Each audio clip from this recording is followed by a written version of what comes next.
Bon, ici, on demande si on a-t-on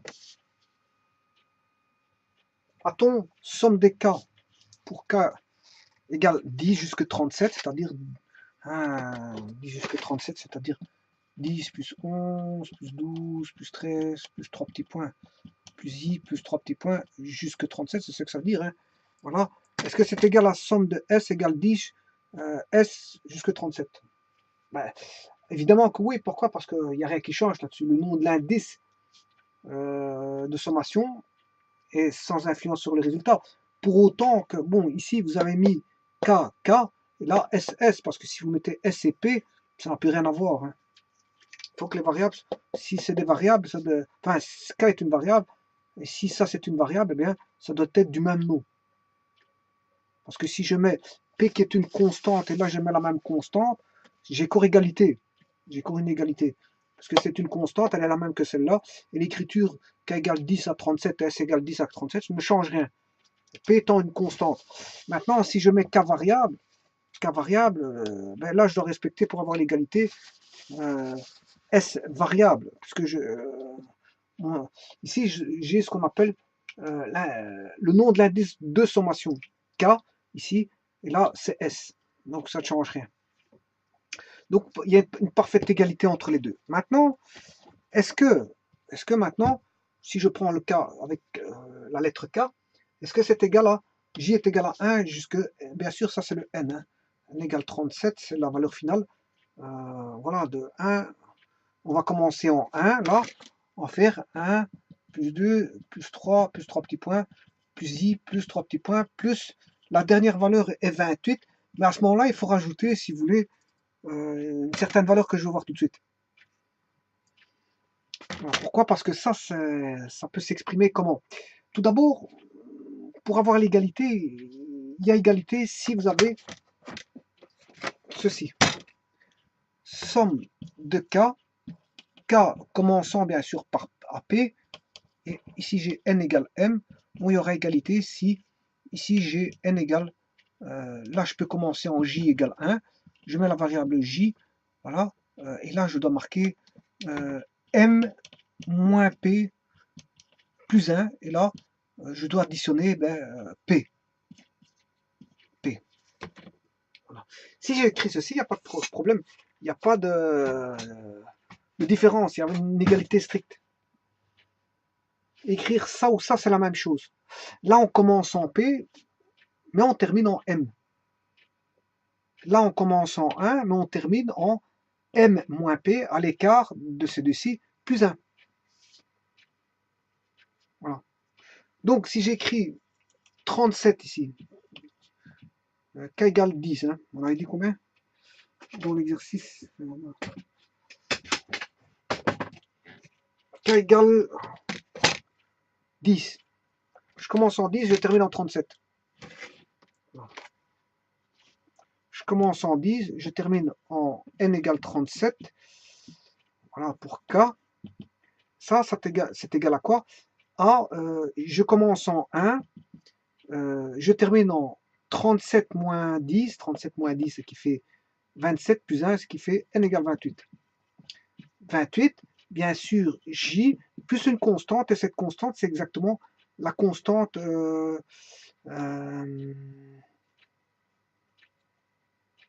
P-1. Oui, ici, je me suis trompé. C'est P-1, la constante, c'est P-1. Si je commence ici en 10, je dois avoir 9 là, donc c'est P-1. Voilà, donc P-1. Voilà.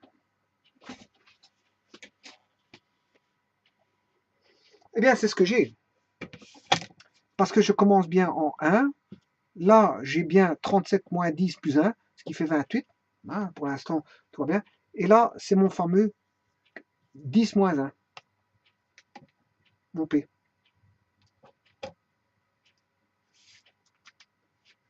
En fait, quelque part, qu'est-ce qu'il y a?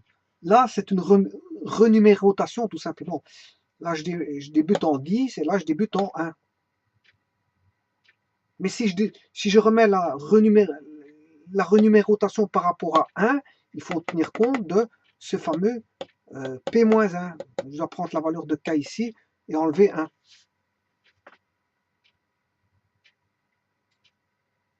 Et ainsi, ainsi les nombres ne changeront pas. Bon, je rappelle encore une fois que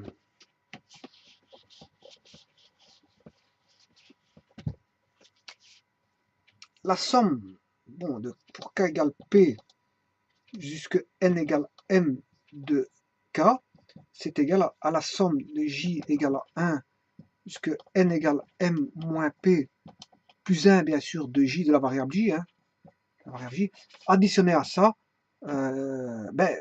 P moins 1. Voilà.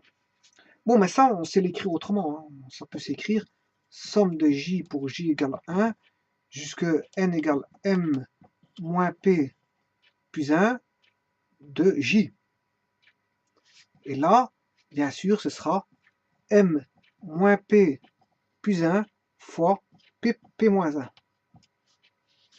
Voilà, et vous multipliez ces deux nombres-là et vous avez l'égalité parfaite avec la renumérotation qui est renumérotée par rapport non plus la renumérotation par rapport à P. Je ne débute plus en P, mais je débute en 1. Alors il faut tenir compte d'additionner ceci pour avoir l'égalité stricte parfaite. Pour ça, donc, en renumérotant, je peux renuméroter par rapport à 1, mais en respectant d'additionner le M-P plus 1 fois P-1. Ne pas oublier ceci.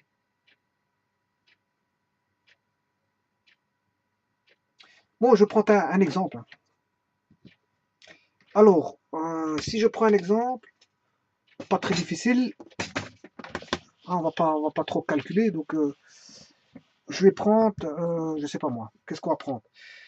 Somme de K, on va partir, allez, à partir de 5, on va aller jusque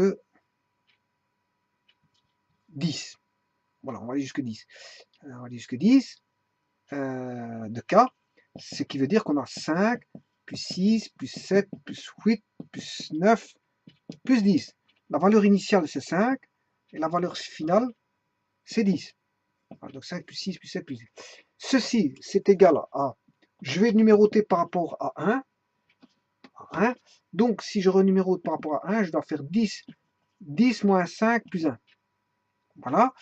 Alors, de la variable J, bien sûr, plus, et là, je dois faire 10 moins 5 plus 1, 10 moins 5 plus 1, multiplié par le P qui est ici, parce que le P, il est là, il commence. Le P, c'est le début, 5. C'est ma variable K, mais c'est mon début, P. Voilà, valeur initiale, fois, ici, on va dire c'est P moins 1. Bon, on va calculer ça. Ce qui va donner 5 plus 6, ce qui fait 11, plus 7, 18. 18 plus 2, 20, plus 6, 26, plus 10, 36, 36, 9, 18, 27, 36, 45. La réponse de ceci, ça fait 45. Bon, maintenant, faisons la somme jusque 10 moins 5, ce qui fait 5, plus 1, 6. On va faire la somme de 1, plus 2, plus 3, plus 4, plus 5, plus 6. Bon, ça, c'est assez aisé. On fait comment? On fait 6 fois 7, 40. 6 fois 7, 42 divisé par 2, 21. Tout ceci fait 21. Bon, j'ai appliqué n fois n plus 1 divisé par 2. Bon, ça, il n'y a pas de secret à ça. Mais attention que je dois rajouter ceci. Donc, vous voyez que j'ai pas encore 45. Bon, voyons voir si on va avoir 45 avec ça. 10 moins 5, 5, plus 1, ce qui fait 6. P moins 1, 5 moins 1, 4, 6 fois 4, 24.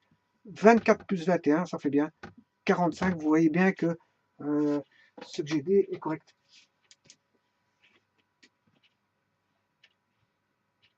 Voilà. Donc, ce que j'ai raconté ici est correct.